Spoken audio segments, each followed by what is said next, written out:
Well, and you can see why, if this is what Catholics, and I would say most Christians are have as an understanding about themselves and about the nature of reality, why would an atheist dictator, why would Pol Pot, why would Mao, why would any other atheistic regime, Kim Jong, any of them, right? Why would they have such a problem with Christianity is because they recognize an authority that is higher than that of the state.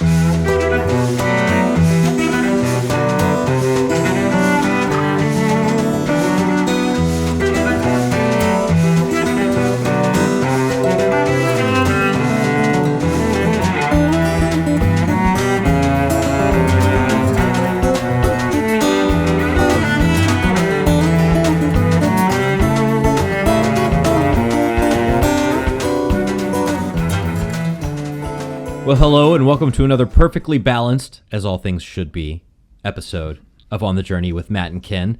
I'm Matt Swaim, along with my colleague Ken Hensley. We're with the Coming Home Network. Check us out at chnetwork.org, and if you want to get involved in kind of deeper conversations about the things that we talk about here in this little program, please come visit us, especially in our online community, community.chnetwork.org. Ken was a Baptist pastor. I was kind of an evangelical youth group bookstore, punk rock guy. We are trying to bring our experience to bear on a lot of questions related to Catholicism and other ideas in the marketplace of ideas. We've been working on atheism for a while, Ken, and trying to reframe this conversation because a lot of times it gets real heated, and we want to make sure that in this we're not saying, you're stupid, no, you're stupid. That's where these conversations tend to go on the internet. Not at all. You know, with all apologetics, when we were talking about Protestantism, we're never intending to say Protestants are bad or bashing Protestants. We are dealing with a worldview and trying to explain how we came to abandon the Protestant worldview and accept the Catholic worldview. And the same thing with atheists. You know, I'm not bashing in the least bit. By the way, you were a punk rock, so you were a singer, right? Among other things, yes. So like, did you know how to scream really loud and high? You mean like the Cookie Monster vocals and stuff? I don't know about that. I didn't do as much of that stuff, but I was in bands that did do that sort of thing. I sang during the pretty parts. Are they shrieking because they're angry? No, they're just emphatic about the points they're trying to make, much like you yourself, Ken, in this particular episode of On the Journey. You want me to shriek this episode? No, I think that might clip the mic a little bit. Okay, all right. Watch your levels. Okay. Watch your levels. Well, look, let me, I'll watch my levels. What we've been talking about, the subject of morality the last 2 weeks, this is our third actually, and we have a little bit more. We've been talking about the tension that those experience who, on the one hand, deny the existence of God, and therefore deny the existence of an objective moral law in this material universe, and yet, on the other hand, know that right and wrong are real and live as though right and wrong were real entities. They know, I will suggest, and I know you agree, they know that right and wrong are real because they're the image and likeness of God, because they've been created by God, and God's moral law has been written on their hearts. They cannot account for right and wrong being real because their materialist worldview doesn't provide a basis for it. So that's the tension. Now, a few, when they think this through, just bite the bullet and accept a total moral relativism. Stalin's ethics were his, Mother Teresa's were hers. Who else? Princess Di. I don't know. Hitler. To each his own. Ethics are totally relative from person to person or from society to society. And who are we to judge? Some do that, but most do not. Most attempt to ground morality, some system of morality, in some utilitarian or consequentialist scheme. And will say things like, whatever doesn't hurt anyone else is right. Or whatever results in the greatest total amount of happiness is right, Peter Singer. Or whatever science can determine most conduces to human flourishing and well-being, this is what we will call right, Sam Harris. What I want to do today is I want to begin by pointing out that between these various proposals for constructing moral codes without God, between these various proposals and what the atheist says is true about the universe in which we live, a tension still exists, okay? There's no escaping from tension. In short, it's this. The worldview of scientific materialism doesn't lead naturally to anyone seeking the happiness of others or being concerned about what hurts others or anything like that. Scientific materialism, the worldview of atheism, doesn't lead naturally to even these utilitarian or consequentialist schemes. And I want to spend a few minutes kind of unraveling that, unwinding it a bit, by giving a couple of illustrations. Atheist philosopher Michael Roos describes morality in a universe in which there is no God in these words: morality is a biological adaptation, no less than our hands and feet and teeth. Considered as a rationally justifiable set of claims about an objective something, ethics is illusory. It's an illusion. I appreciate that when somebody says, love thy neighbor as thyself, they think they are referring to some moral law existing above and beyond themselves. Nevertheless, such reference is truly without foundation. Morality is just an aid to survival and reproduction, an ephemeral product of the evolutionary process. It's ephemeral, okay? It's this ephemeral product of the evolutionary process. It's nothing more than an aid to survival and reproduction. It has no existence beyond this, and any deeper meaning is illusory. Okay, given this, I'm going to give a couple of illustrations, but given Michael Roos's statement here, why wouldn't right for me be whatever aids in my survival and reproduction? Why should I care about the greatest total of happiness for anyone else? Certainly, why should I care at all about what hurts anyone else? Or if it's ephemeral, I was about to say, or if it's ephemeral, why should we not say, well, we shouldn't judge certain things that happened in the past because that was a different era that was operating according to a different moral code. Like, for instance, what we shouldn't judge people who engaged in chattel slavery and the transatlantic slave trade because that was morally acceptable for their time period. We, in our era, that's not morally acceptable, but there is no moral real code that says that we can look back and say what that was an offense to human dignity because, again, it's a byproduct of the evolutionary process. Yeah, and the evolutionary process is moving on, and so moral codes are going to change along the way. Good point. Okay, another example, according to the atheist Richard Dawkins, who we've quoted a couple of times on this, Dawkins says this material universe is a universe in which there is, quote, no design, no purpose, no evil, no good, nothing, okay, nothing but blind, pitiless indifference. Okay, there's nothing in this universe but blind, pitiless, no pity, indifference. And so again, I ask, if the universe is characterized in this way by blind, pitiless indifference, why should I base my entire moral code and my moral life on caring about the happiness of others? Or thinking of it slightly different, thinking in Darwinian survival of the fittest terms, the poet Tennyson famously described nature as red in tooth and claw. What an image. Nature is red in tooth and claw. Well, if this is the nature of nature, if the law of nature is the survival of the fittest, again, I could ask exactly why am I supposed to care for the weak, especially? Why would I care for the weak? In fact, Charles Darwin himself commented on how the virtue of compassion seemed in Western societies to work against the survival of the fittest, in which the human species evolves and improves and moves itself forward. He mentions that compassion, the virtue of compassion, is actually working against the true law of nature, which is the survival of the fittest. Listen to what he said. We civilized men, we do our utmost to check, that is to slow down. We do our utmost to slow down the process of elimination.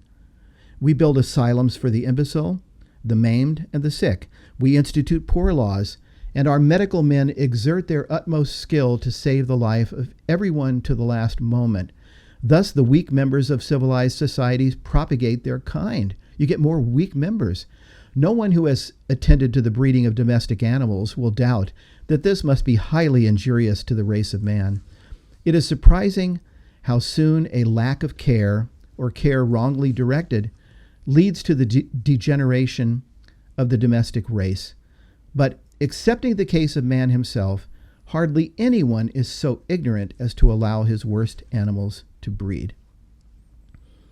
He says, look at people who tend animals. No one is so stupid. No one is so ignorant as to allow their worst animals to breed. And yet he says, strangely, in Western societies, he goes, we do everything to keep people alive. We have compassion.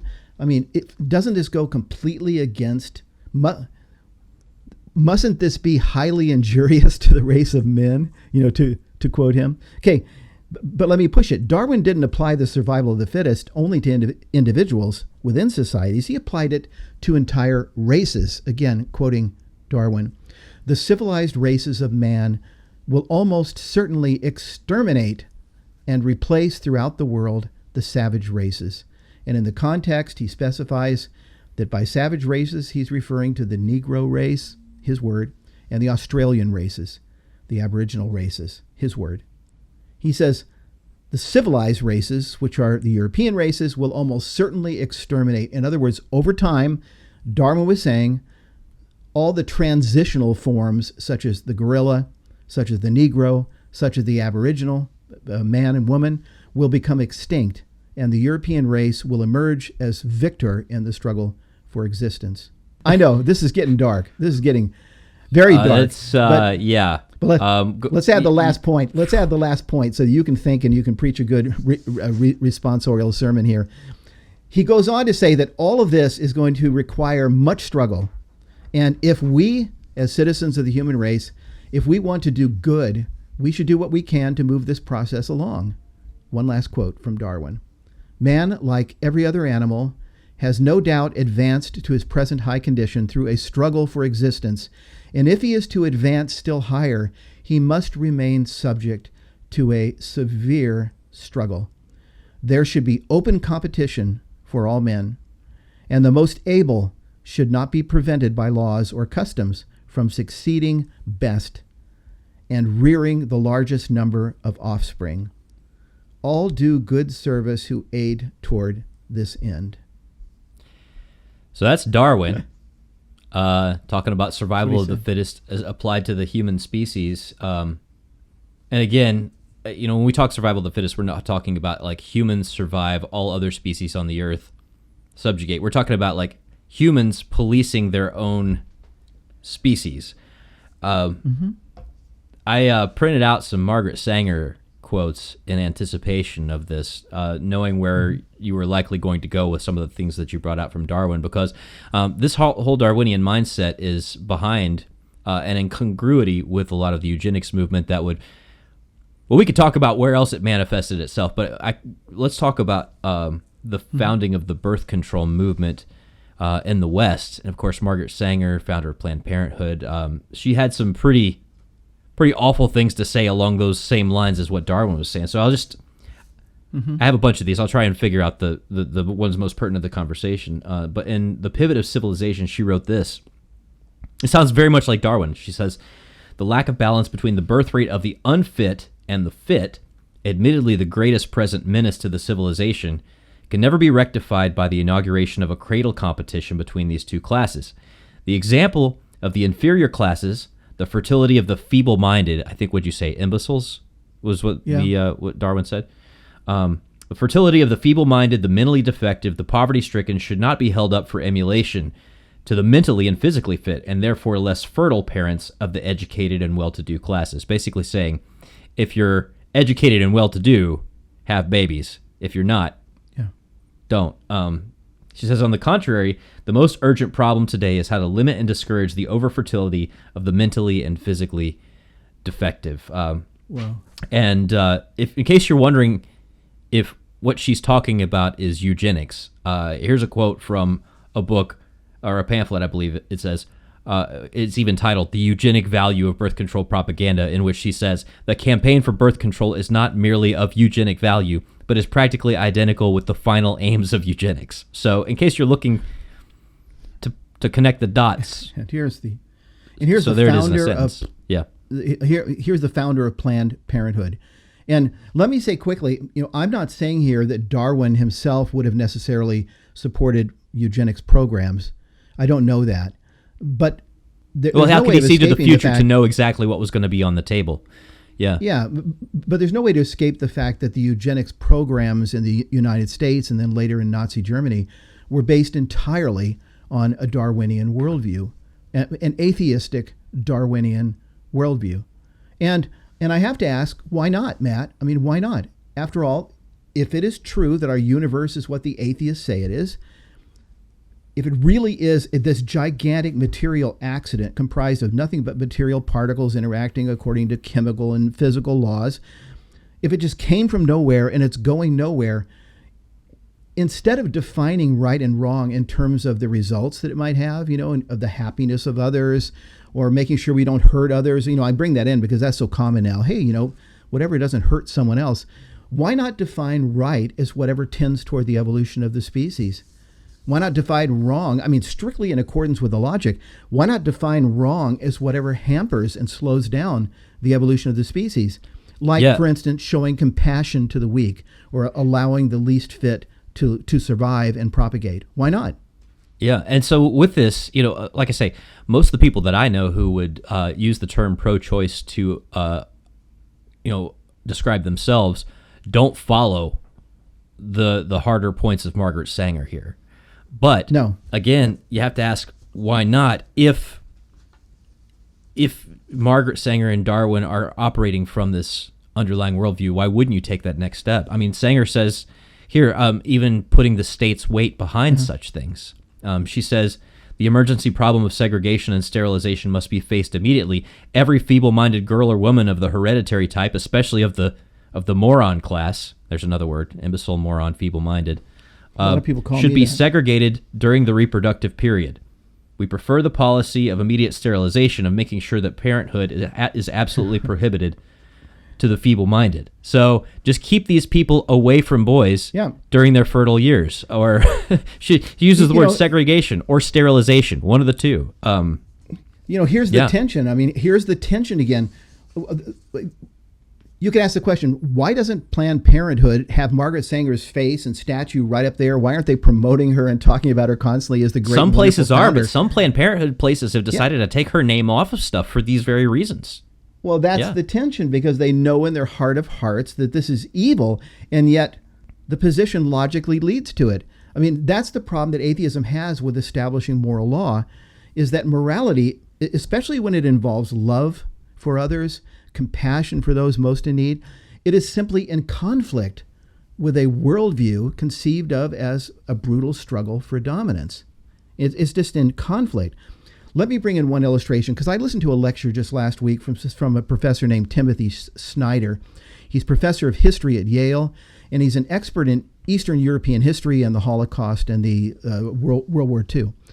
His lecture was on Hitler and the Holocaust, and listen to what he had to say. He explained from reading Mein Kampf and also Hitler's second work, he explained that Hitler's ethic was rooted deeply in his view of nature.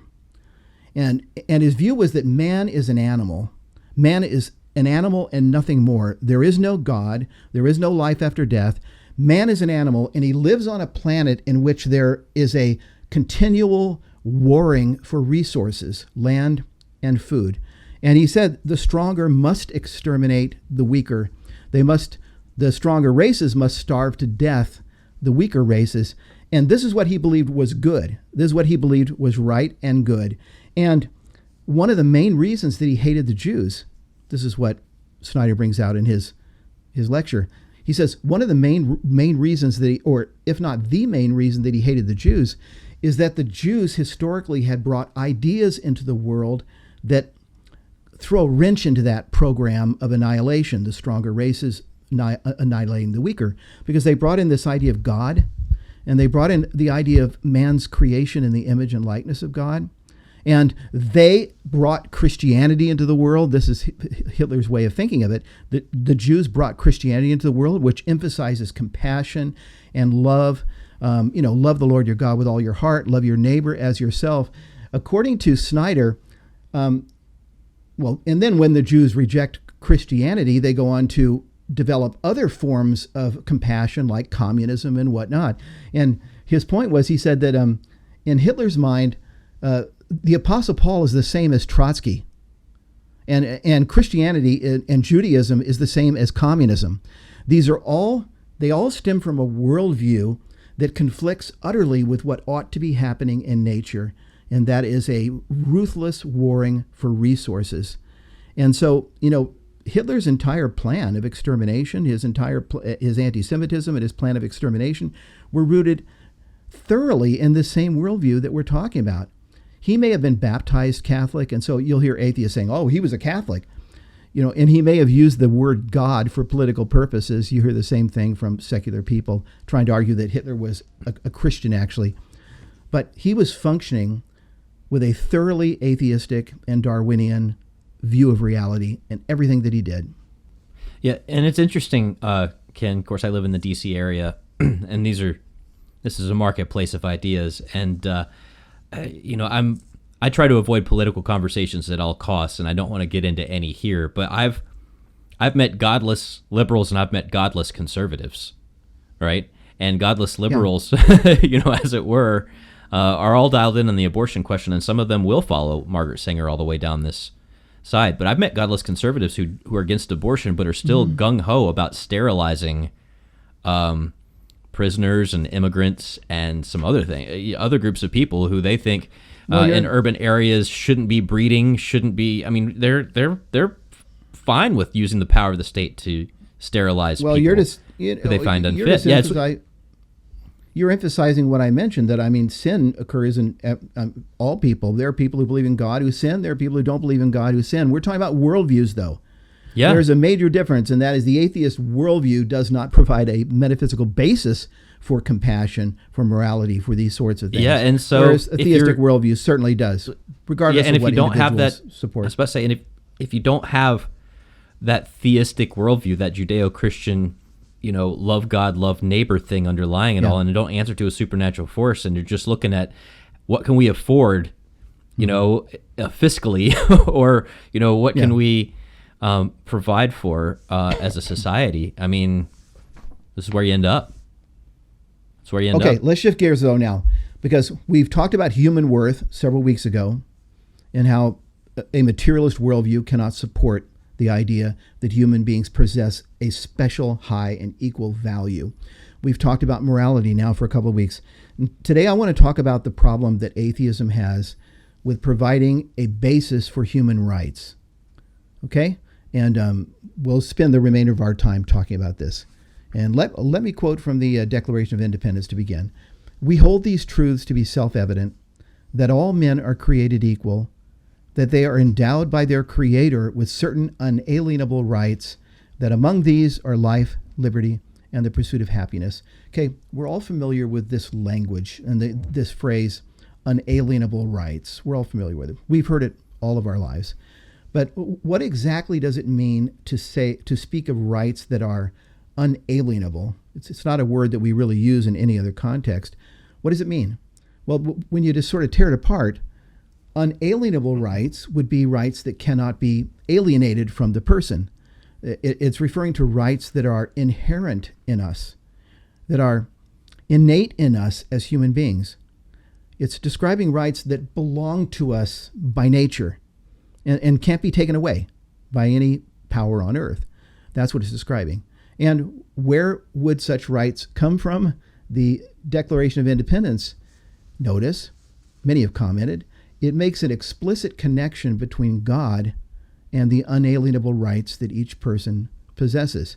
It says that we have been created equal and endowed by our Creator, quote unquote, with certain unalienable rights. In other words, the logic of it is really it's airtight. It is precisely because our rights come to us from our Creator, it's saying, that they are inherent. They're in us by creation, and they cannot be taken away from us. They're unalienable. No one has the right on earth, no one has the authority on earth to take these rights from us because they're given to us by God, and they are in us. They're inherent in us. Okay, you follow? And in fact, interestingly, Thomas Jefferson says these truths are self-evident, okay? So at least to him, it was self-evident, what we've described here. Now, when we look at the Catechism of the Catholic Church, Matt, we find complete congruence with what I've just described.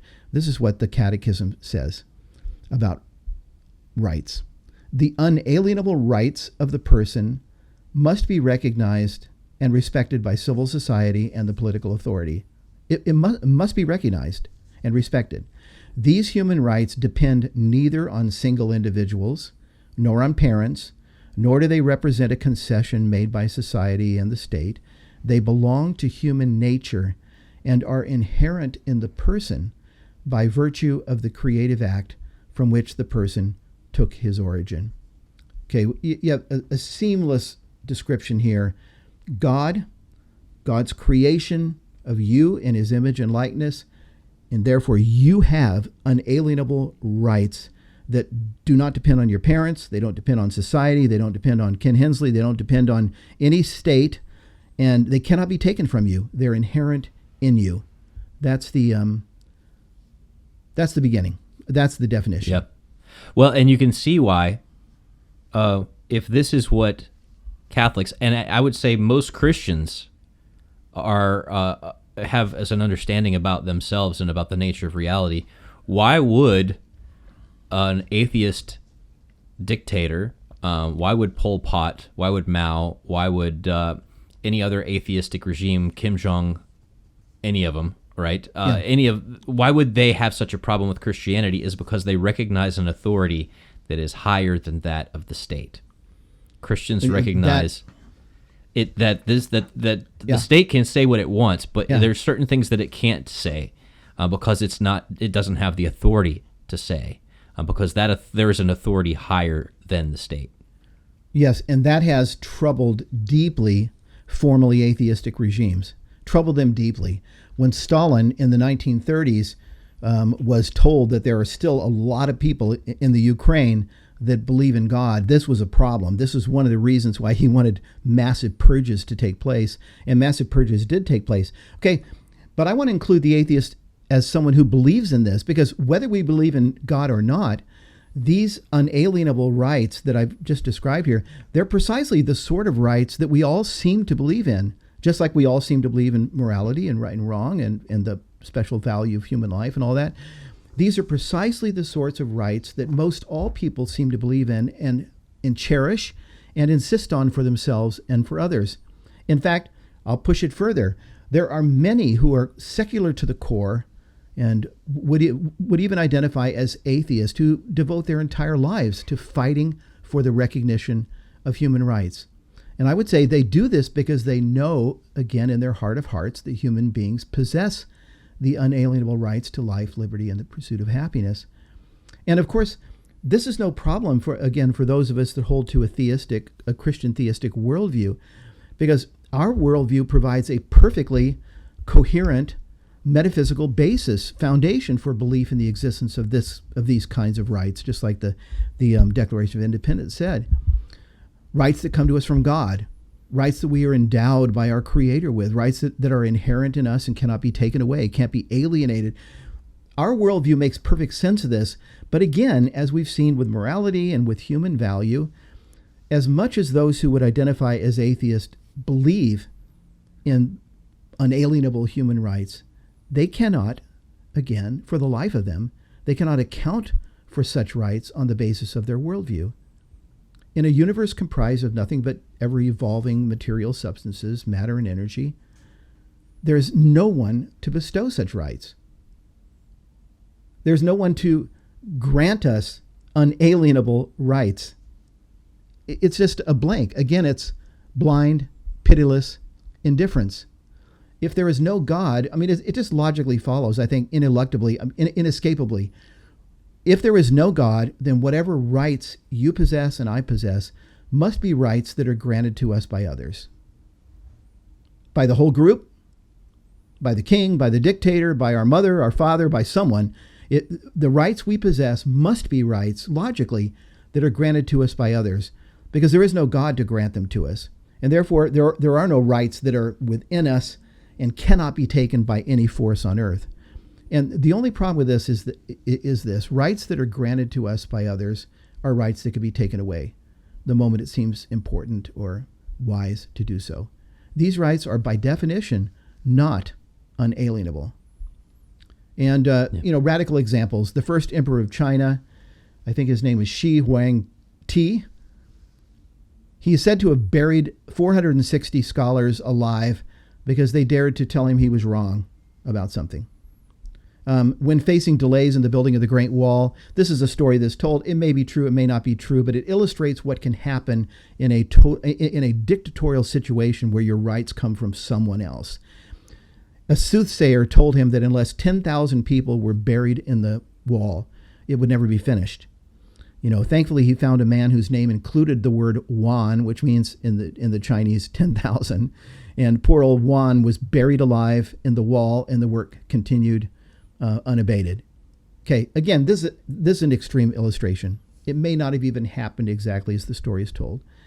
But the point is, this is the way things go when human rights are not deemed as being inherent to every person, but as being granted to us by the king, by the emperor, by parliament, by a democratic government, by whoever.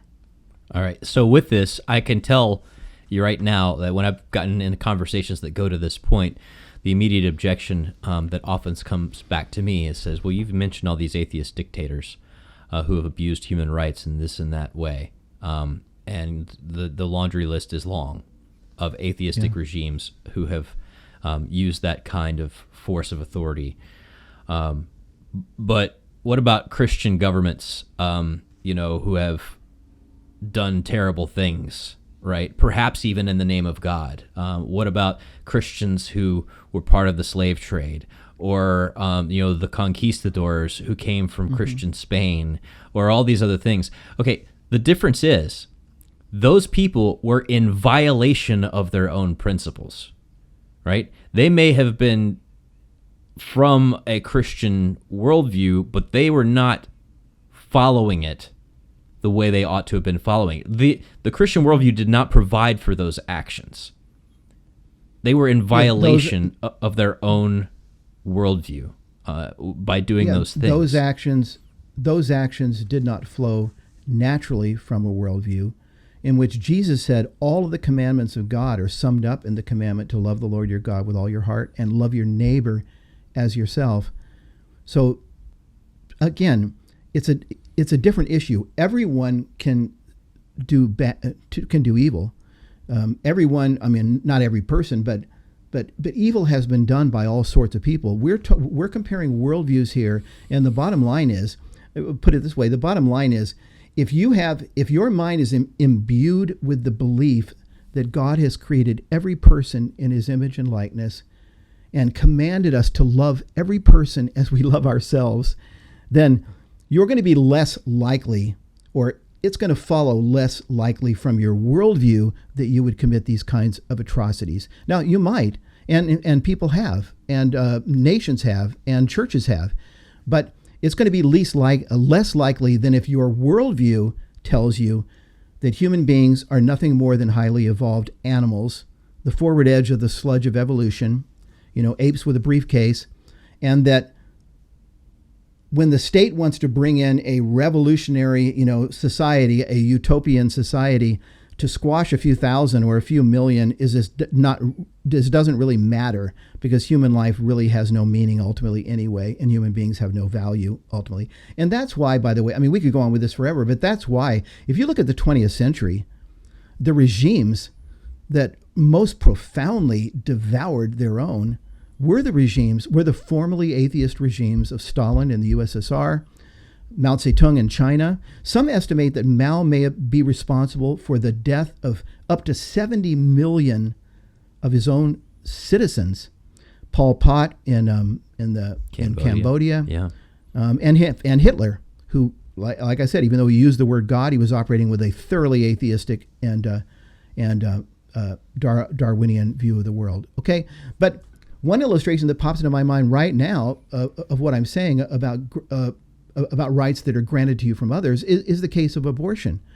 It is the mother in our country now, and in much of the world, it's the mother who must grant to her unborn child the right to live. And as things stand, the unborn possess no unalienable right to life. Just none. If the mother decides to grant to her unborn child the right to life, then the child has the right to life. And if you shoot the child, you can be, run up for murder, right? If you shoot the child in her womb.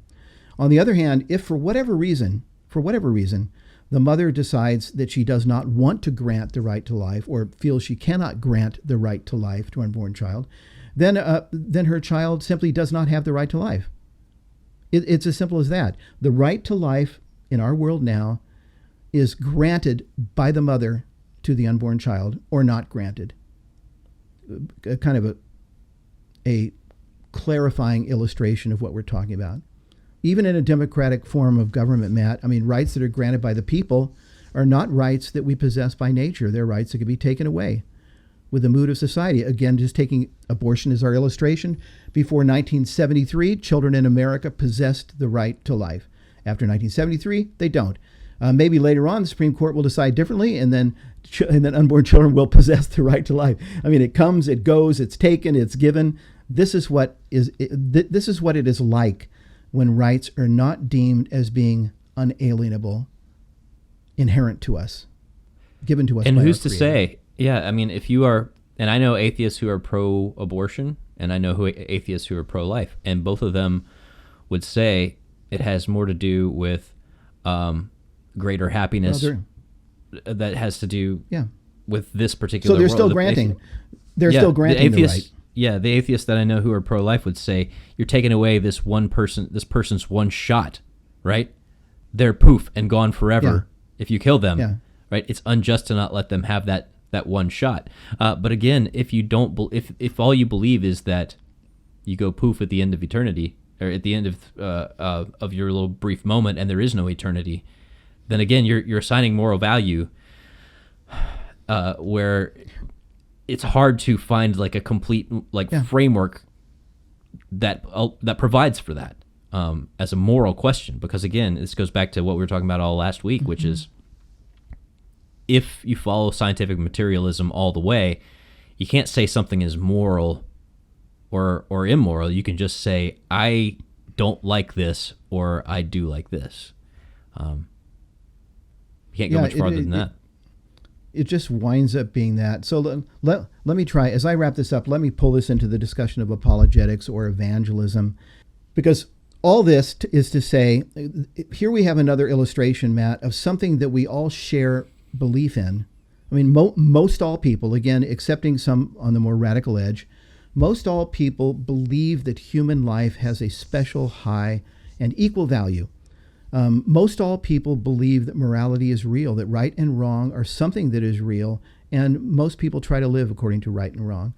And the same here. Most people believe that human beings possess the unalienable right to life, liberty, and the pursuit of happiness. Most fight for that and believe in that. The problem is a consistent atheist has no basis in his worldview for such beliefs. Just no metaphysical basis. He can't account for them. And when I present this argument to someone, when I converse, or even now we're producing this video to be watched, I am not bashing my atheist friend. I'm not bashing anyone. I'll happily bash myself for the things I've done in life. I'm bashing a worldview, and I'm bashing a worldview that I believe is wrong, and not only wrong, but is poisonous, because once the worldview of atheism really soaks into a person's soul, the implications begin to work their way out. And the implications are clear. Life has no meaning.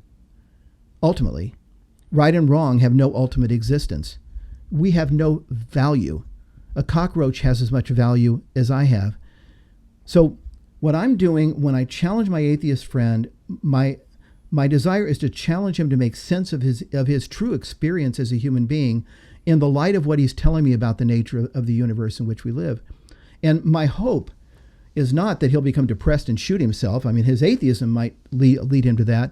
my hope is that the logical implications of his atheist worldview will bother him.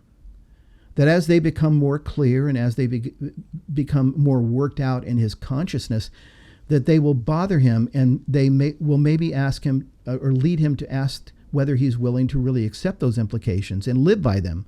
In other words, are you really willing to accept that according to your worldview, human beings have no more objective value than a rat or a pig or a dog or a cockroach? Are you really willing to accept that according to your worldview, right and wrong have no objective existence?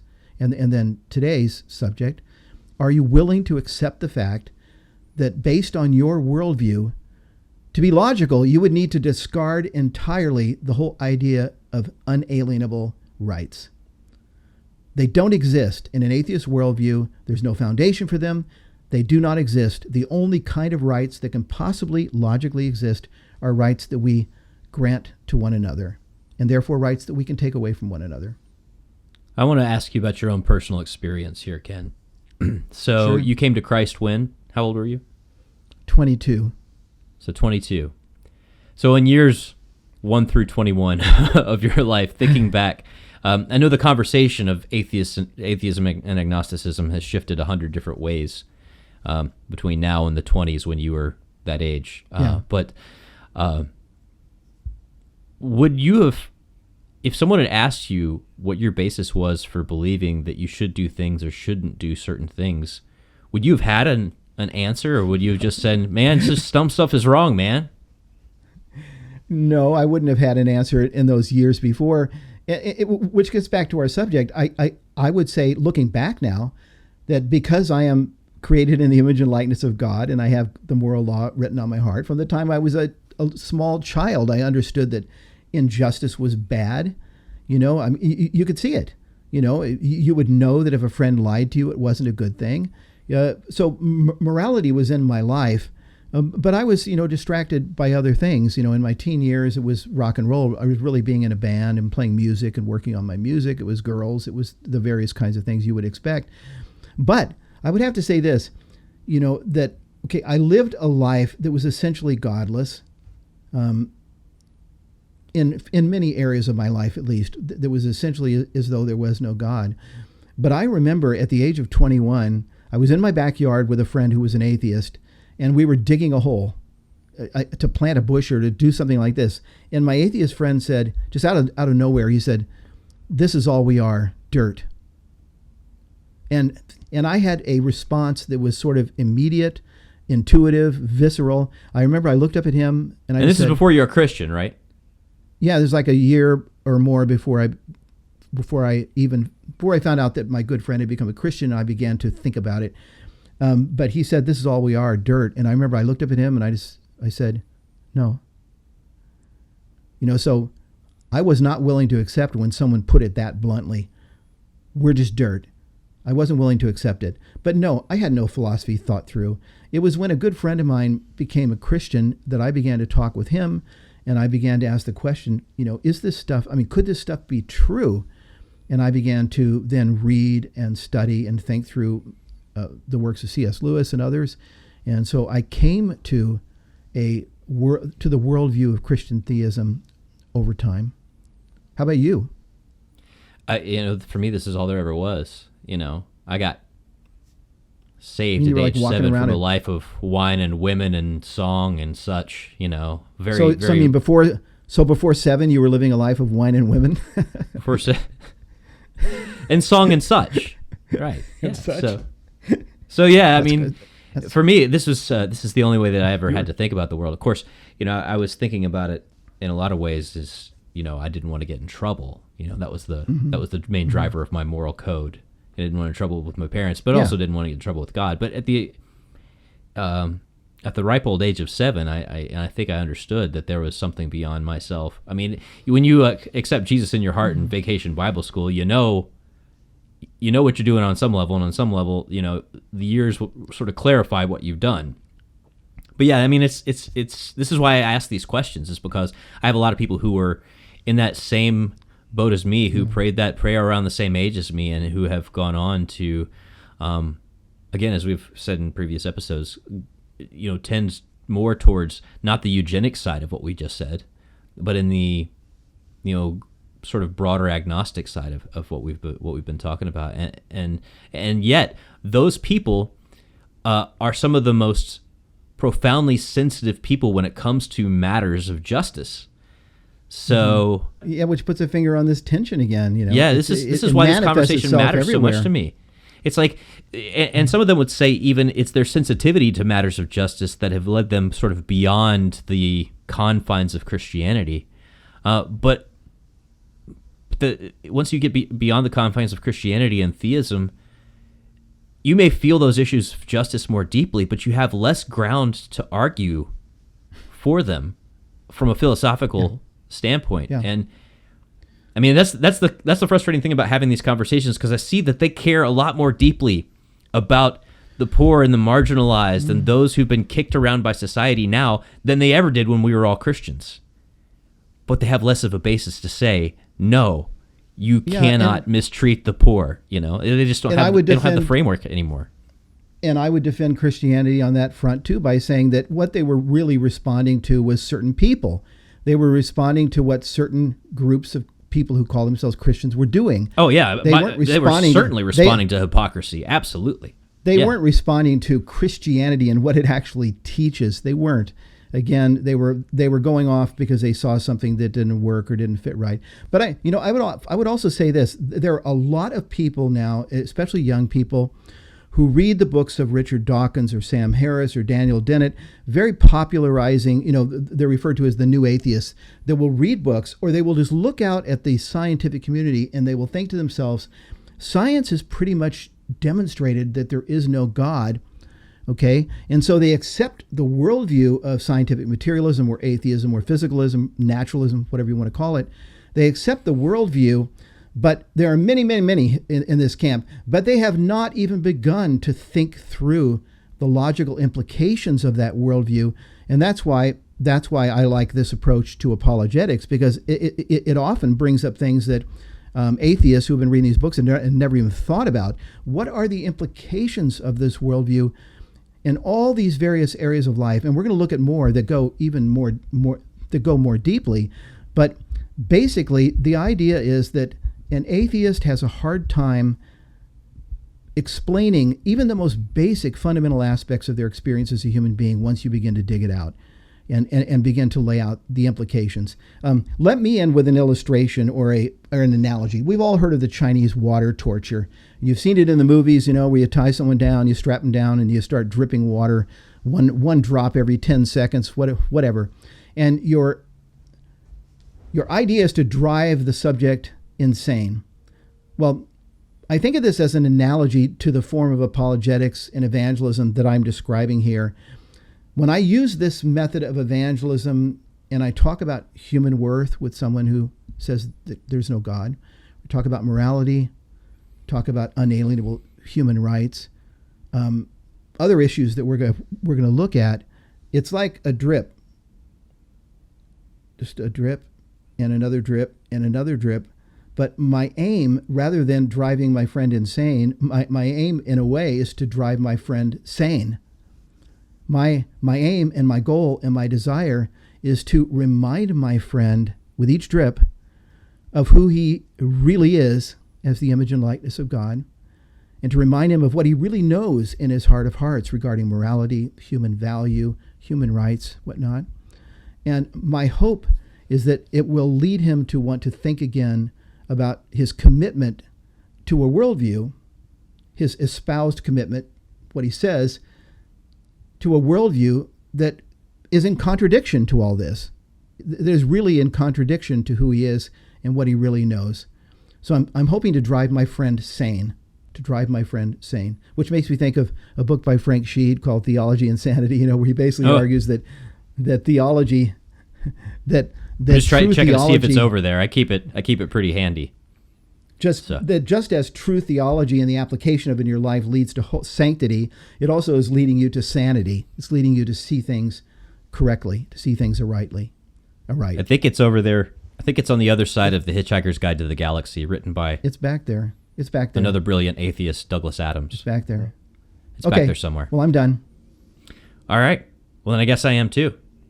Well, Ken Hensley, thanks again for another. This is pretty heavy stuff this week.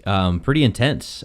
More intense, I think, than any of the other ones we've done so far in this series. Just because, this really just sort of drilled down on this question of that matters to so many of us. I mean, I think people have a strong sense, strongest in my lifetime, really, of human rights, whatever that means.